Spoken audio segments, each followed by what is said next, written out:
What makes a show that appears in an extremely oversaturated market such as the isekai genre actually stand out and become really, really good? Execution, dear boy!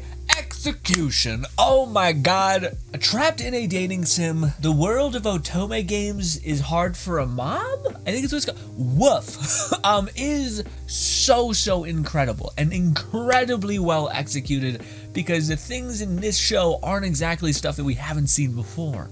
Getting a little ahead of ourselves, I've just finished watching season 1, and with all of my research that I've done for the last couple hours, it seems like the show is actually a pretty high success, along with shows like Shield Hero and the like. World's Strongest Mage, reincarnated as a typical noble, or whatever the hell that show's called, is also there. That also aired this season, that were all really critically acclaimed. This one stood above the juggernauts like Shield Hero, which is amazing, and it's a new premise, a new IP, in a world that seems like it kind of shouldn't be as interesting as it actually is, but because of the expert execution in this show, it captured my attention and captured my want for so much more. And I wanted to talk your guys' ear off about why this show is a hidden gem. Now you might be saying, hey Grin, why do you keep saying this show is a hidden gem when you just said it's popular enough to probably have a second season? Because I think this show was massively helped by whoever the hell is running certain marketing teams within the Crunchyroll, which has now replaced Funimation's channel. Weird. Anyways, all of those channels are doing incredible jobs about sprinkling in clips that kind of give you a fun, they're like a cool aspect of the show that makes you want to watch. In fact, I would have probably not given the show as much of a chance as I did if I didn't see one of the clips where the main character was taking on all these doucher princes and just stomping on their hopes and dreams, because it was such a difference and contrast to what we have in normal main characters, specifically within this harem genre of weirdness. Now granted, the premise of the show is very out there. The premise of this Otomo game or whatever is this guy who plays this dating sim for his sister because she doesn't want to play it, so he grinds through it. He hates it because it's a reverse harem game, meaning you are a woman with many prince suitors. And you're basically trying to woo all of them, and to get the good ending is, of course, the harem ending. Now, the main character basically says, screw this, I hate this game so much, I'm going to go ahead and dip into the hated microtransaction hellscape that is permeated in every video game ever now. Love it, hate it. Regardless, so he ends up buying this like legendary SS rank battleship. Long story short, he beats it, goes to get some food after a long night of gaming, falls downstairs, breaks his neck, dies, reincarnates into this new world, into this Otomo game, which is this main heroine surrounded by princes.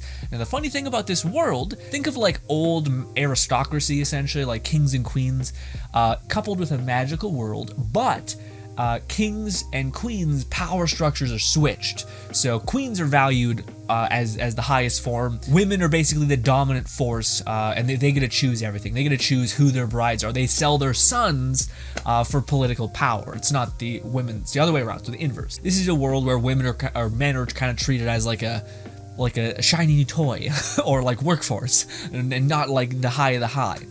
And it's funny because in the show they actually do pretty good justice to what everything kind of indicates in terms of sociology, which is that like people are people, and power does power things to people, which means shittiness is shittiness. So even the women are terrible when given an abnormal amount of power. Same bullshit. They fawn over looks.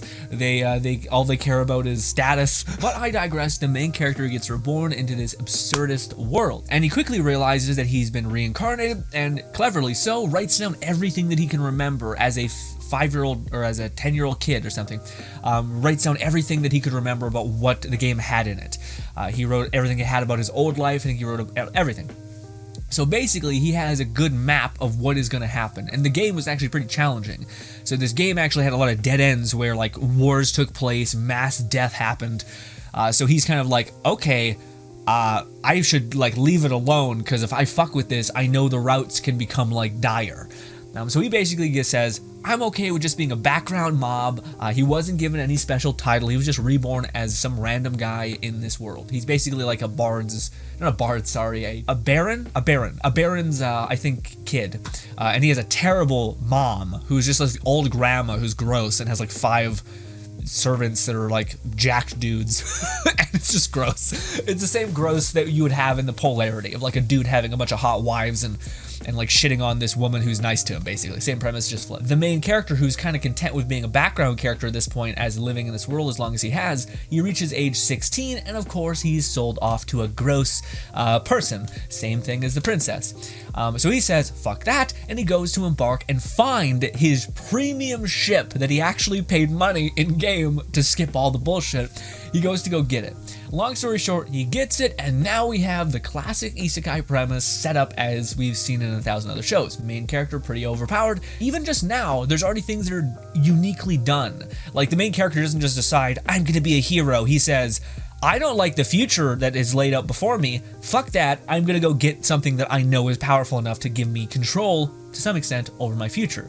He does it, he almost dies in the process, he kind of earns it, and also he's been training his whole life to get it, or to like be okay, to like fight combat-wise, to understand how to exist in this world. He's been learning like the political games to understand what he can't, what he kind of can't do, and what he can do. So already he's kind of, to me, pretty above what is essentially given to us in most isekai shows, which is a guy who just basically seems like he's already lived a stellar life, so anything that's thrown at him, he can kind of be like, huh, I seen that coming, and I'm like, it's getting a little played out. Okay, but this character actually has like agency, which is really refreshing. And that just gets better and better as it goes on. So anyways, now he has a very, very cool source of power. He himself is not like a god. It's this robot that is enabling him. And I smile because it's so fucking charming.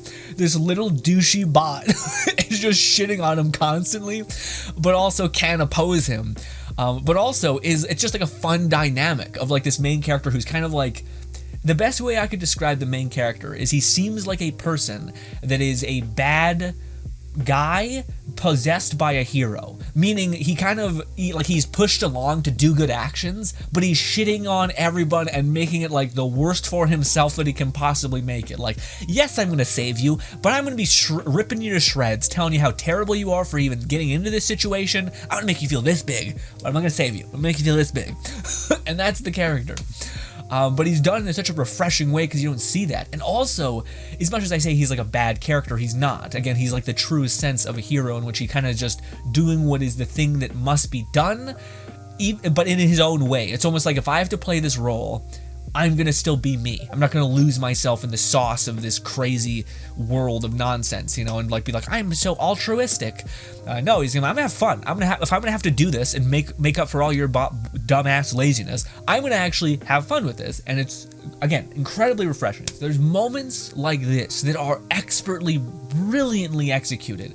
Like, again, the contrast and polarity between the main character and this cute little bot that is just kind of like a monster to him, always shitting on him, but also makes him like incredibly useful and god-tier tools. And of course, the world is constantly against this person. He's kind of like a lower nobility, so like people don't value him at all. And again, knowing he has this like god-level strength, which you later see is like actually absurd. He's still getting shit on every day by women, basically, because in this school, which he eventually gets pushed into going to, so he gets pushed into that nobility school because he ends up actually like getting this overpowered boat, getting a bunch of loot, clearing a bunch of dungeons, and then they're like the kings and whatnot are like, hey, you're leveled up because you just did something incredible. So he's like, damn it, and then he's pushed into this school where the game takes place, which is exactly where I don't think he wanted to be, because that's where like all world-changing things can exist. So the main character is existing in this school with like aristocracy, and women are top dogs, like they just relentless. You're just trying to woo them so that you can get into the family of power. Same shit in the same premise, except inversed from our history, essentially. And it's so funny because the main character is literally a god. Like, again, it's one of those classic things where now that you've seen the end, you're like, what? You have how much power? But because the main character is so clever and like doing bets and aggregating wealth and like fucking over the nobility, he eventually aggregates even more power in a very satisfying way.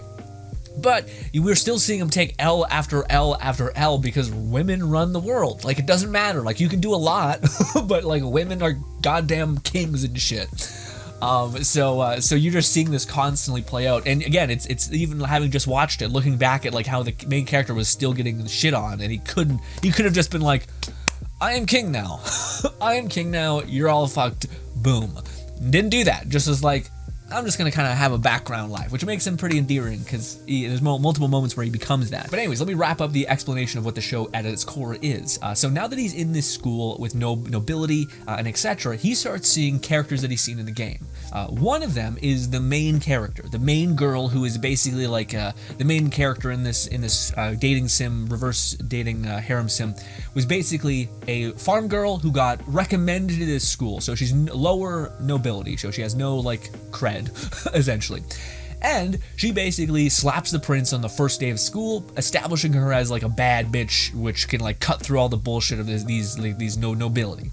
And the princes, and there's multiple princes, of course, are all basically like a gang of dudes that just hang out together. It's like a frat weird thing. She basically slaps him and like sets off the dominoes of her basically now having caught the eye of this nobility force, the king of the kings.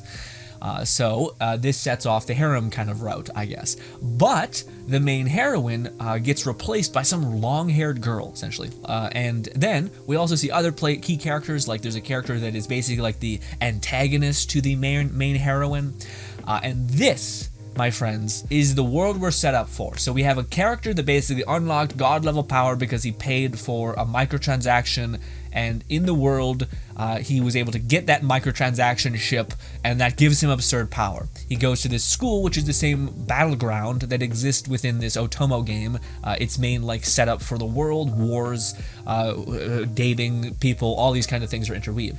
But things are off. The main girl, who is supposed to be the main heroine in the game, gets replaced by some long-haired other third party, who is also a reincarnation, we later find out. That's the premise. The premise is very cool, but it's not like we haven't seen crazy premises before. It's not like we haven't seen, like, again, what was that? The world's strongest mage or something, or the world's greatest hero reborn as a typical noble. Like, there's plenty of cool premises that can be fit into, like, 2 words. And yeah, so there's plenty of cool premises, but what makes this one so special? Again, to me, it is in the brilliance of its execution, and I say brilliance with not holding back at all. I think the English dub is absolutely stellar. The best way I can describe the show, and what I think it's trying to do all the time, is it's able to extrapolate what makes something genuinely cool or interesting. So the idea of like, okay, you're trapped within this in a dating sim that's a reverse dating sim. What is the coolest part of that? What if some of the main characters interweave themselves beautifully? So, we see the main heroine and the antagonist, which is this princess that loves the prince, and this heroine that's taking the affection of the prince. In the game, they're constantly battling it out, and they're like, she's kind of trying to coup this person all the time and like fuck it up. But in this rendition of this world, the antagonist and the main heroine are BFFs, and they're incredibly wholesome together, etc. Little lewd, but yes, and it's very fun. So that's like the coolest idea of this dynamic. What are the cool aspects that we could play with? The antagonist and the heroine becoming actual friends and becoming good friends, because they have a common enemy and they mend well together. All of these things. Also, what is the coolest part of power? So this is the thing that I always see in so many shows that are coming out, and this is where I think the isekai or like overpowered main protagonist thing disconnects from a lot of shows for a lot of people, is it doesn't understand what makes that good. Overlord knows what makes it good. Shield Hero somewhat knows what makes it good. I feel like I'm missing one that's also up there for one of the better isekai ones. I'm blanking on it. And a good bit of the most successful shows know what makes the overpowered main character fun, and it's what that allows you to basically do. It's not the fact that I can snap my fingers and win. It's the fact that what that power allows you to enable. So in Overlord, it does this brilliantly, and it does it very similarly in Trapped in a Dating Sim, where the main character, we get to see his little robot like piece together an entire island and make it even better. Like, we find an island, then they basically add a bunch of robots on it. It's farming, it's like doing all this automation shit. It makes like a nice little that's what it is. Reincarnates a Slime does this really well as well. It basically shows you the effect of what power can do, the effect of what power can change when it comes to your future. It doesn't just show you, snap my fingers and I win. It's boring. It can be kind of cool, but it's more about what power can actually do in the grand scheme of things. How it can shape a battle in like entirely different way and give you an absolute W. I think the problem with a lot of shows is it basically is like you snap your fingers and you have won. And that is extremely not it. What can be it is you snap your fingers and you made some sort of death weapon 5 episodes ago that has this final unveiling that just dominates, and you know that the main character has been basically aggregating wealth and reinvesting that within his robot structure that makes him actually have earned this fucking god tier payoff, not only because he's clever but the robot's even cleverer. And that's the stuff that makes it amazing. So throughout the entire course of the show, you're seeing how this robot, this tiny little robot, is like piecing together these like death weapons for the main character, and he's absolutely like 100% like, yeah, of course this is overpowered. Like, this is all thanks to my little guy who I was died to get. You idiots don't understand the value of what I found or knew about because I played the game. And yeah, to me that is like, it nails that idea of this, the power fantasy. It's kind of sprinkled throughout the episodes, but it nails it. It understands like what is the coolest aspect about a person who actually has overwhelming power, what that power enables him to do, what's the best part about that whole journey, the feeling of the character aggregating power over time in a meaningful way, i.e. his robot like constantly making battleships and death ships and him asking, hey, is the death ship ready? And then the robot's like, yeah, and then unveils it. And then there's like the other things, which is what makes a very human character satisfying. And it's like, oh, a strategy, someone who actually earns victory by having planned things out, and also utilizing strength in a very clever way, aka kind of holding back to some extent. It does such a good job about saying what is the best aspect of this trope and this idea, and how can I extract and actually make that outcome happen, the best part of it, and not just say, yeah, shonen, isekai, sure, I know how to do this, and then you shit it out and it becomes like a mess. No, this show seems like it asks the questions of what makes something interesting, what makes something fun, and let's execute on this. Now, with that being said, I do think for me, one of the things that I cannot state enough, I cannot scream at the heavens the most to get you guys to understand. I don't know how the Japanese dub is, or Japanese sub, whatever you want to call it. I don't know how that is. I imagine it's fantastic and brilliant. But what I do know is I think the people that dubbed the English dub of this show are incredibly well talented and amazing, and they did, good dubs are kind of unnoticeable. You're kind of like, okay, it's convinced me that this character is the character, good. Most of the time I don't mention it because good dubs are fine. Like, they're like, you shouldn't notice them.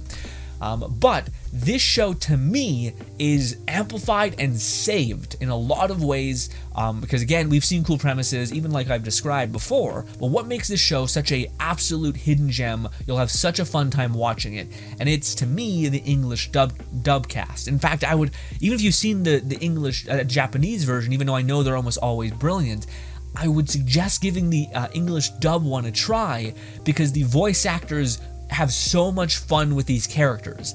I don't know if I would have loved the show nearly as much if the main character wasn't dubbed in the way that he was by the guy that voiced him.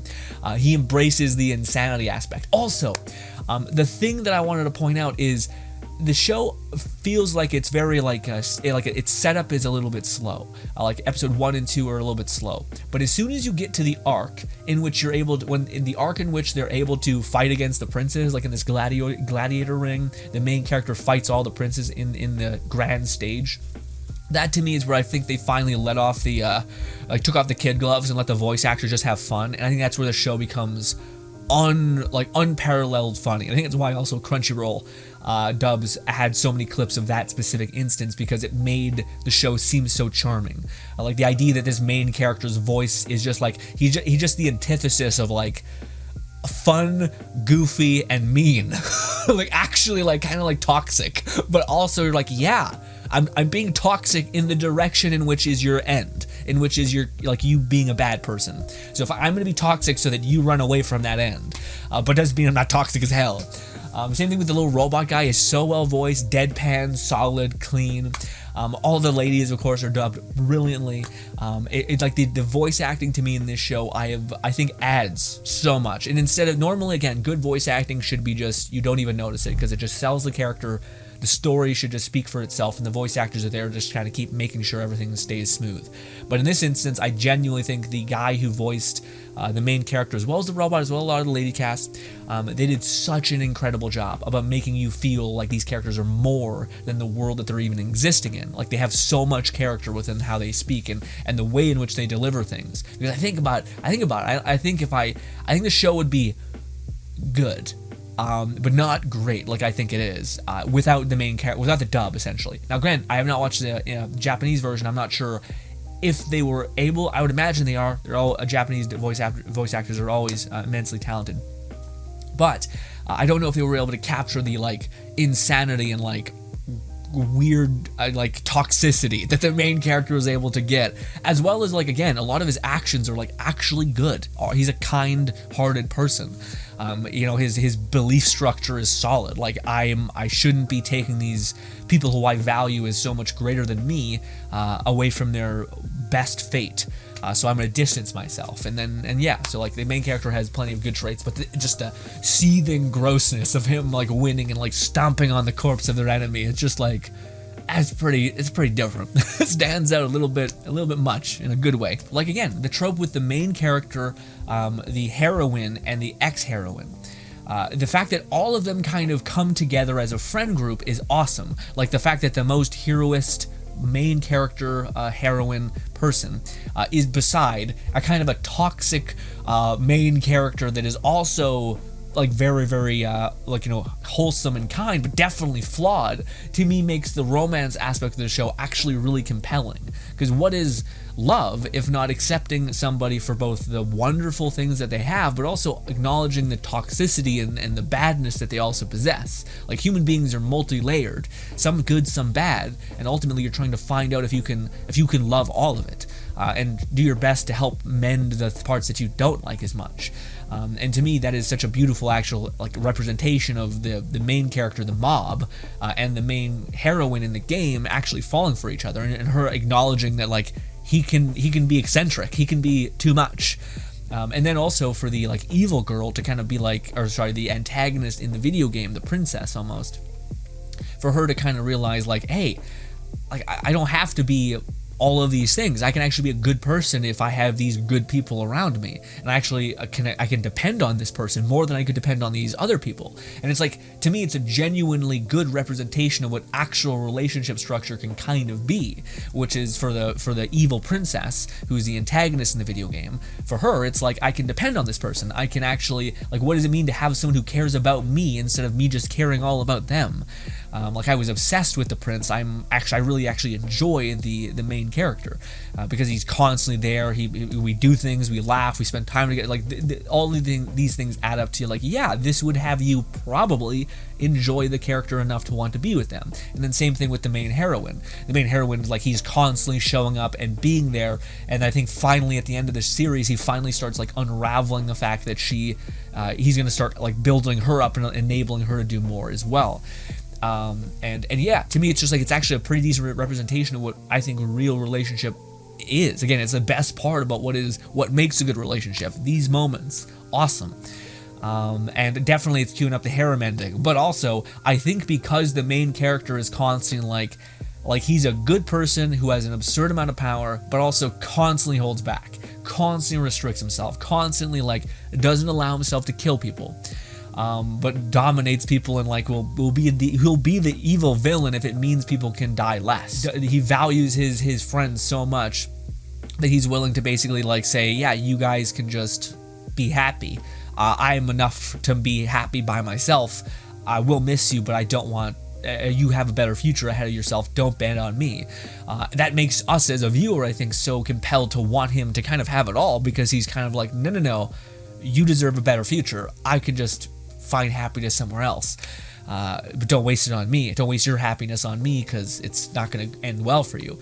It almost makes like the harem ending, even for people who hate harem endings, kind of being like, well, hold up, wait a minute. Also, the evil princess and like original OG heroine in the game seem to be vibing pretty hard too. So it's kind of like, oh no, this is not just like a bunch of people with one interest. This is like a bunch of people. This is like a polyamorous relationship where everyone's in love with each other, essentially. You're like, oh, okay, this actually seems, I can see how this could work, actually. This makes sense. When you're gone, you have them. When they're gone, they have you. That makes sense, rather than like a, it's all mine kind of idea, you know? Adds up. Also, just to gush a little bit, the like the funniness of him like falling all over the mom is so fucking funny to me. Like him just, also he's stupid honest, which is the best. I hate when there's like this, you wouldn't say that, but instead it's like, yeah, you'd say that. If you had ultimate power, you know you were fucking supported like to the gills in the back.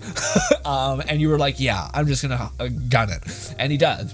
So the thing with the mom was hilarious. The moment where he fucking dunks on all the princes, absolutely amazing. Whenever Robot comes in, it's just such a special moment, especially at the end there, where he's like actually pushed against the brink and he's kind of like, ugh. But again, he still gets his ass handed to him plenty of times. It actually feels in some ways justified. Like the fact that when all of his like students or his classmates kick the shit out of him, and how all of them are terrible, but also you can kind of empathize with them being like, yeah, this guy stole our money, so I'm gonna pinpoint him specifically and shit on him to take out all my frustrations. Whereas a lot of times it's like plot armor, it's like, that guy's weird, so we're gonna be mean to him, and it's like, there's not one guy who's like rude, you know. But in this instance, it's like, no, everyone kind of should hate him. They wasted a bunch of money on him. Now, granted, that's their fault, but they're petty nobles. Of course, they're not going to acknowledge that. Yeah. So yeah, and also it's really cool that everyone, like, it's like people don't just idolize him because he's kind of a shitty bastard. But eventually, people start being like, he's the guy to bet on. Like, he's flawed, but he's are flawed, and that to me is just such a more powerful character, man. The fact that someone is not just like one note but multi-layered, like he's not great, he's not bad, he's him, makes him so much more interesting from a character. Especially like if you can acknowledge the flaws within somebody and still say I love him, that's a good sign. That means the good was good enough to circumnavigate the bad, and also the bad gives them more depth, so you're just killing it. Also, again, what's the best part about the like level up arc in anime? It's actually getting the boon that actually has an effect that affects you later down the line, like that's something Shield Hero kind of does. But yeah, the fact that like they get this charm, and this charm like superpowers them at the end, it makes everything like, oh shit, okay, hell yeah. And again, it's main character's bank of knowledge that's doing that, that's giving them power. So it's not just the fact that he has his bod, it's the fact that he has his knowledge. So he's proving multiple ways to be like, no, I'm gonna pop off because I'm clever and I have this strategy, essentially. Love all that. I am curious to see what's the deal with the whistle girl. Like, I don't know if they're gonna extrapolate on the harem idea, or if they're just gonna keep it within two people, which kind of seems like the most like reasonable harem, if you want to call it, ending, which is more of like a polyamorous relationship. But yeah, I don't know what they're gonna do with the flute girl. I feel like she's gonna come back because she just seemed like, yeah, because she said like there was one key moment, I'm not sure if you guys caught it too, at the ending episode, where the flute girl essentially was like, hey, I like ugly things. Like I could see when he's like laughing maniacally about how he's destroyed somebody, or he has his death battleship that looks grimace as hell, that she's gonna be like, he's beautiful. He's the most beautiful man I've ever seen, as he's like stomping on the dead or something horrible. So I could see that potentially being a thing in the future, although I don't know if it'll jeopardize like the really, really tight friendship group of the two, essentially. I did do some slight digging into what happens in the manga a little bit, and what we have to look forward to within the next couple seasons. A slight spoiler, but nothing too crazy. Essentially, now that he is basically a very high-end noble, like he's advancing in the ranks extremely quickly, nobles are now perceiving him as a threat. So now they're going to start toying with him more. They're going to try to like knock him down a peg, make him like kneel, essentially. And of course he's not going to do that, and ultimately I think in the next chapter, I think next season, if there is going to be one, the main character is going to recognize that the girl, the like replacement for the main heroine, the one who stole it, is obviously his sister. Eventually, they're going to get to that point. There's more. I don't want to spoil everything for you, but I will say the only one bad thing I have for the show, just to quickly harp on that, is I actually want more of it, which is, again, a good problem to have, but I do feel like there were moments specifically in the beginning where they're like chewing through things, and I think maybe it's because they didn't know how successful the show would be, so they tried to squeeze all the highlights into like best hits essentially into the season. But there were moments that I thought like, man, I would love to see, like they had like a one-off thing where like the main character got into his little robot suit and like started digging holes, or like him having a conversation with his robot about like building this like island that is actually like a living robot or something, which is, I don't know if that's true. I'm just saying, like, these are the things I wish I would have been able to extrapolate on. More foreshadowing, more of like the base building, because there's so many cool tropes that, because they know, and they've proven, at least in what I've seen, that they know what makes things actually endearing, actually cool, actually fun. That those are the moments I want them to take the ball and get running with that as well. But maybe that's not the right thing. Maybe I have a little bit too much faith, I think, in these people a little bit, where I'm like, no, I think they may actually know better than any of us what is too much and not enough. Because I honestly had a breeze watching this whole show. I binge watched it. I had a pleasant time almost every episode. I don't want to overhype it too much, but it is, to me, it is a great example of a premise that, yeah, is pretty interesting, but we've seen interesting premises before, but executed in a very good way, and executed in a very intelligent way. It also takes basic ideas, and like there's no shortage of cool ideas, but there is a shortage on cool ideas being executed very well, and this show does it brilliantly. Thank you so much for letting me ramble at you about anime. We'll continue to do that on this channel, as well as look at memes, as well as break down shows into a very tight format for your viewing pleasure, so you can see if a show is actually worth watching, and not hear me ramble ad nauseum about it, like I have in this video. Thank you kindly for your time. Consider subscribing. Thank you kindly. Check out the video if you're interested in it, and goodbye.